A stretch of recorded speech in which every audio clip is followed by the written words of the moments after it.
Hello YouTube. If you are new here, there's something important you should know about me before we begin.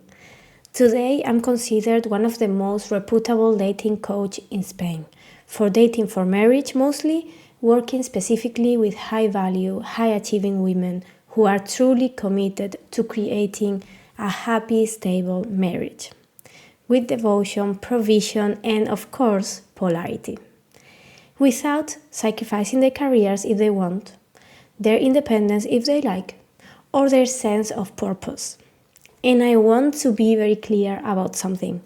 I don't teach theory, I teach what I've lived. Because I've been on the other side. I've been the woman stuck in a situationship. I've been the woman who overgave, who provided for a man even, who abandoned her own needs, who confused strength with self-neglect.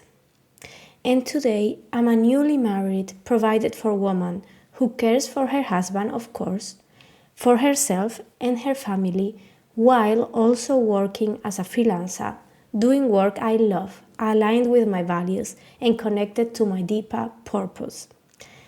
That lived experience is the foundation for everything I teach today. Now, for those of you who are new here, you might not know that my professional journey originally started in the field of health and nutrition, as a coach, of course. As a regular worker in companies is completely different, like corporate job. But in the field of coaching, I started as a health and nutrition coach because around 2016, 2017, I became a certified personal trainer because I was a ballerina my whole life, and then at some point I needed to be able to coach myself and do personal training for myself because I felt like nobody would do better, and I needed very high standards. And naturally, my curiosity and desire to deepen my own progress and that of my clients at that time led me to later certify as an integrative health and nutrition coach through the Institute of Integrative Nutrition. I'll leave the link below in case anyone is interested to know some certificates for becoming a coach or some general informations.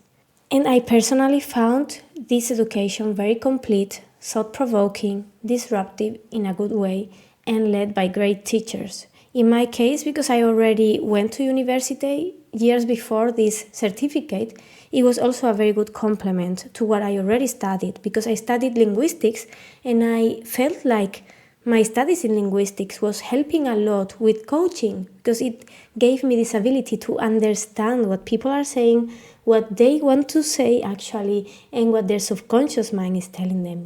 This neurolinguistics programming was helping a lot. All of it was making this perfect merge. So it was actually a good complement. And probably if you have some other education at university, I think it will fit also. Or for example, if you're a nutritionist, this will complement it perfectly also. But I'm not here today to talk about titles or certifications, at least not today. If that's something you would like me to expand on, I'll be happy to do so in another video.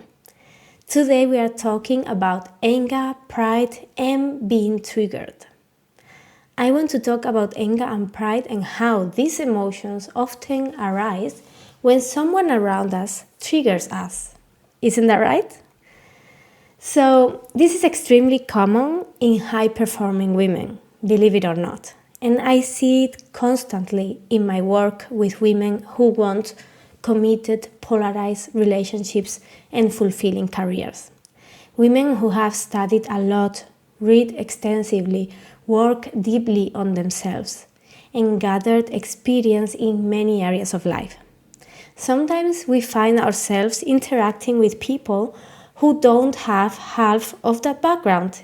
Yes, and yet they feel entitled to give opinions, criticisms, or even outright attacks. This happens not only in health, but also in dating, relationships, marriage, and gender dynamics. How many times has a woman who is consciously choosing marriage, devotion, and polarity been criticized? I'm sure you know this. And often by people who are deeply unhappy in their own relational lives. I'll raise my hand, I did that in the past. And about how many people did it to me, also countless times. And here's where this becomes relevant, not just emotionally, but strategically. Because if you are a woman who wants a committed marriage, to be provided for, to soften into your feminine without losing your ambition if you want, you will be misunderstood very often. And if you don't learn how to regulate your nervous system and your emotional responses, these situations will either harden you or pull you back into old patterns. You are not your reactions. There is a lot happening in these moments, and a lot we can learn from these moments. We cannot force all that to change. This is the first step. We cannot force them to learn. We can only be an example of our own growth. And I know that when this happens, the first emotions that arise are anger and pride, especially in response to the other person's arrogance. But you are not those emotions.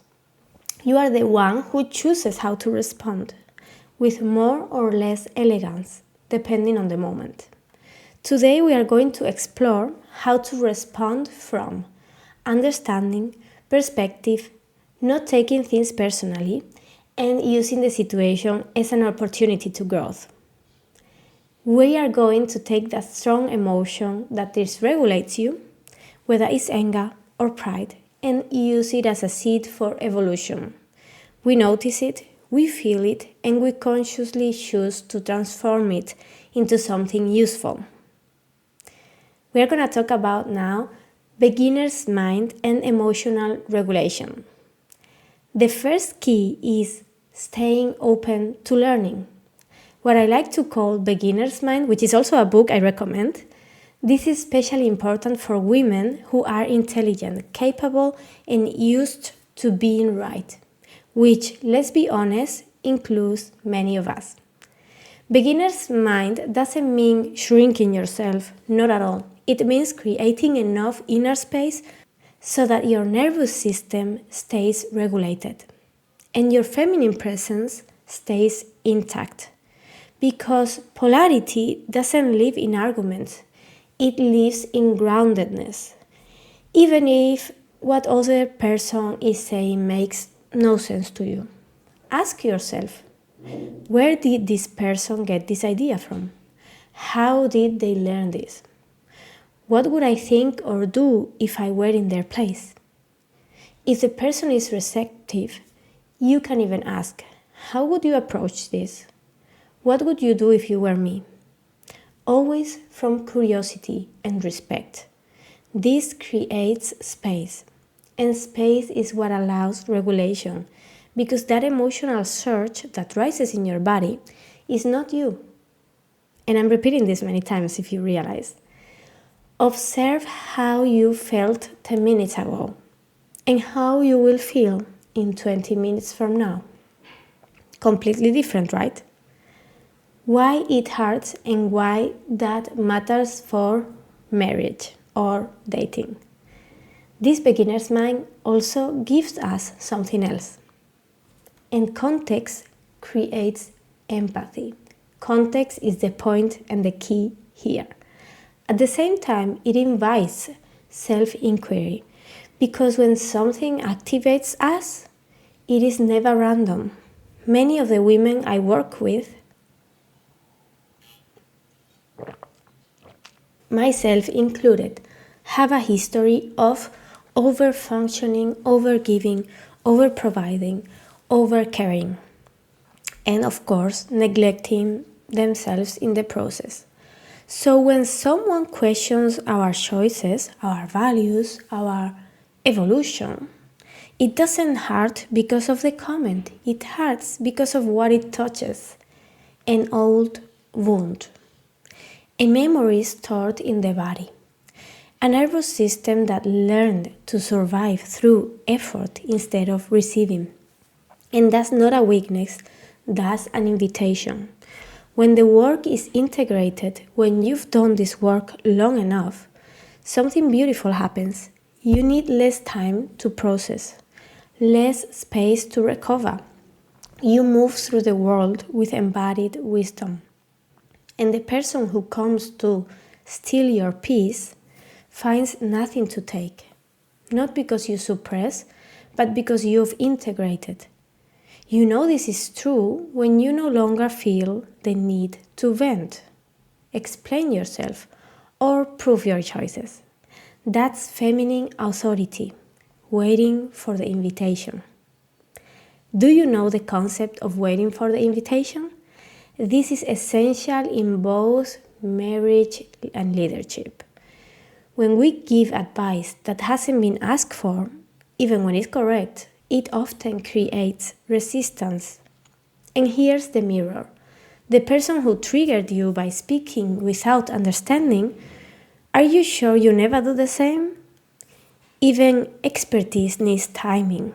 If you truly want to help, be the invitation, embody, be grounded, be coherent. That's when people come to you. That's when they are ready. Everyone is on their own path.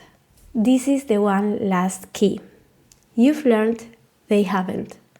Everyone is at a different stage, and trying to force growth on others is often just disguised as arrogance.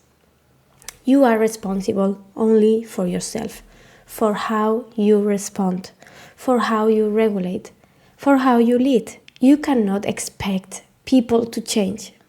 You can only choose to do your work.